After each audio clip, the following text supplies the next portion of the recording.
Biblical অ্যালিউশন আমরা মানে বুঝবো এরকমই যে বাইবেল থেকে নেওয়া একটা ব্যাপার। তো অ্যালিউশন কি? অ্যালিউশন হচ্ছে একটা ফিগারস অফ স্পিচ যা কিনা বেসড অন অ্যাসোসিয়েশন।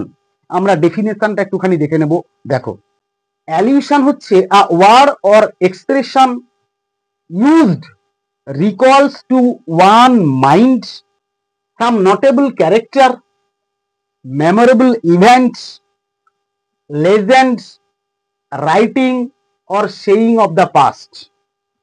অর্থাৎ যে শব্দ বা যে শব্দ গুচ্ছের দ্বারা যেটা কিনা ব্যবহার করা হয় স্মরণ করতে কি না একজনের মনের কোনো বিখ্যাত চরিত্রকে বা জনপ্রিয় চরিত্রকে, মেমোরেবল ইভেন্টস কোনো স্মরণীয় ঘটনাকে, লেজেন্ড কোনো কিংবদন্তিকে মনে করিয়ে দেয়, রাইটিং কোনো লেখাকে, or saying of the past অথবা অতীতের কোনো বলা কথা যেটাকে স্মরণ করিয়ে দেয়।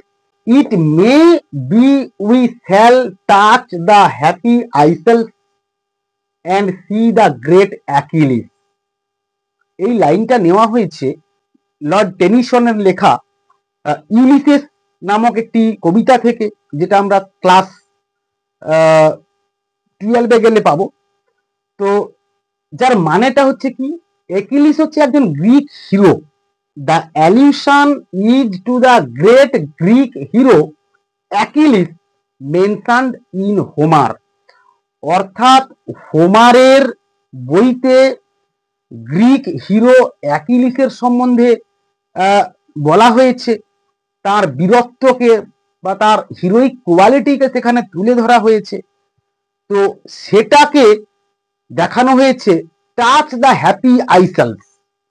এই হ্যাপি আইসেলফকে টাচ করব মানে কি আমরা অ্যাকিলিসের দেখা পাবো।